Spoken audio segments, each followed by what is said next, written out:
Good morning, all. It is Friday the 19th, and I literally just got back from my trip to Utah. I went out there on Monday, and it was bouncing all over the place. So there were some meetings I had to be in that were already prearranged. I'd already been set up to be in these meetings with a lot of business leaders across the country. But on top of that, I had peppered in a bunch of meetings with some corporate folks, guys in the region, trying to really understand what we as SNMC, or Security National Mortgage Company, were planning to do with respect to what's happening with Fannie, and the U.S. Treasury. And so we'll definitely get into those thoughts here. But let me go into it. Of course, you've seen this background before. You know what cause we're really looking. I mean, we're not looking. We are heavily supporting $50 for every transaction we've done since October. So a significant amount of capital we pushed over there. But we also have had a lot of folks heeding the call. So going to the website, scrolling down, clicking on the donate button. And those who have done that, we've just seen just in the last few days, due to my trip, a big jump in those contributions. And so if you can see here, we're up 77 donors for 17,207, and so we've got some serious people jumping in here and doing what they can because they're hearing the call. You see this most recent one from my time there this week. And so to kind of illustrate what had happened, what I was doing out there, I'll share some other screens, another screen with you here so you can take a look. The first night I was there, I had the opportunity to have dinner with Tim Ballard and members of his staff who were part of making this happen from an administrative point of view. He had just gotten back from an operation overseas. And then he had dinner with us, and I had a lot of really heavy duty people in the room. And since I was making the introduction, interestingly enough, it was the first time I'd ever met the man face to face, but had communication with his team like crazy. Brad here is the CEO, and I've been talking with him quite a bit, and he helped make the arrangements for getting Tim present. And Tim's presence in that room opened up a door for us the next day to put him in another room. So here I was able to bring him into another room. It looks like we skipped a picture here. There we are. I was able to bring him into another room and introduce him to, this room was full of 60 people, all multimillionaires. And we raised $119,000 in 10 minutes in that room with his description of what he does and what he has seen over the years. And then, of course, myself, and this is Andrew Cordell here, a good friend of mine, runs, he's pretty heavy marketer guy, a lot of things going on in his world. And together we were able to, and another guy, Eddie Wilson, who's not in this picture, we were able to talk to that group after Tim was done with his presentation and raise that capital. And that's going to fund several operations for them.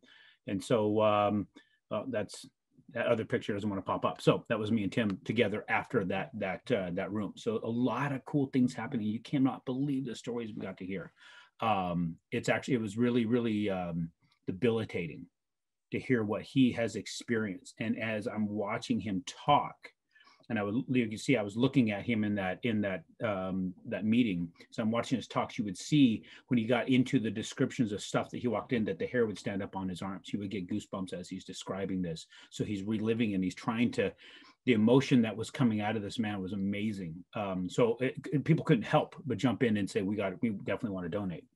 So that was part of the trip, and I wanted to share that with you guys. What happened there. Now, the other part of the trip had to do with what's going on in the markets.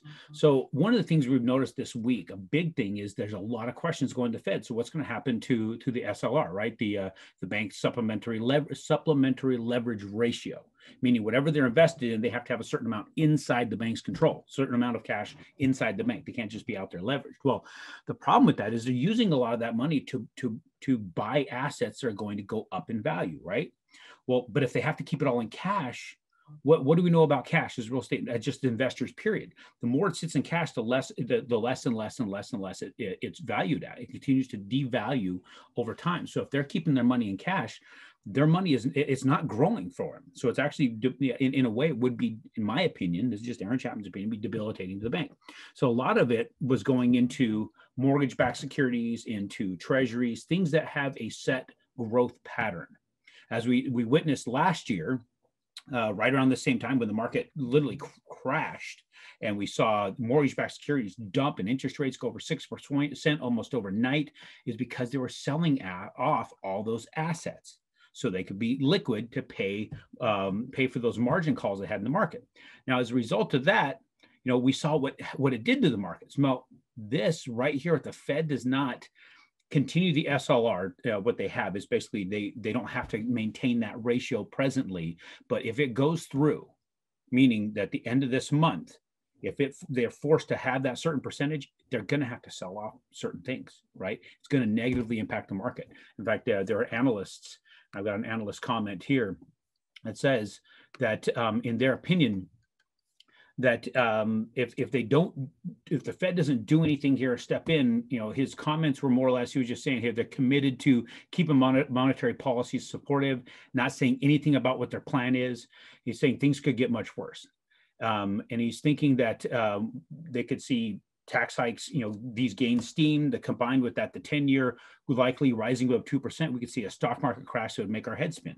That right there, trillions of dollars would come out of the household wealth, and that would just evaporate. So things that we're watching, and I don't know what the outcome is going to be. I have no gauge for this.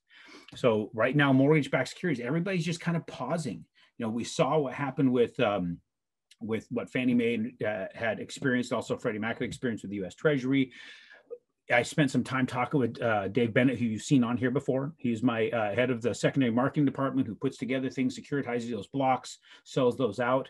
He's confident that there's going to be sources for that. Just right now, things are trying to shake out. There's other organizations that are so confident in it that they're even thinking of cutting margins, or they're lessening margins some places, in hopes, this is my opinion, in hopes that they can gain market share, but an outlet will open, they can dump it out there. But what if that outlet doesn't open?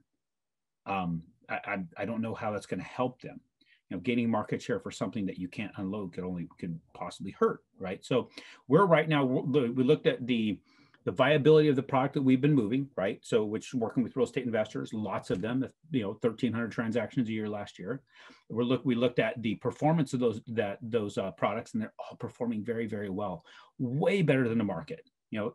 Security National as a whole, their portfolios outperforming the market average. And my portfolio with you investors is way outperforming that. So as a result of that, we got a phenomenal product to offer the market. The problem is people are unsure what they can take and what they can't take. So we know we have a great product. We know we have something that has a proven track record. And I know that, with the time that we spend together to ensure that you have a good, solid business, we believe that there should be some demand open up for that when things settle down just a little bit and people wrap their head around it. A lot of really smart people are looking at us trying to figure out the best way to package this up, because they want the product.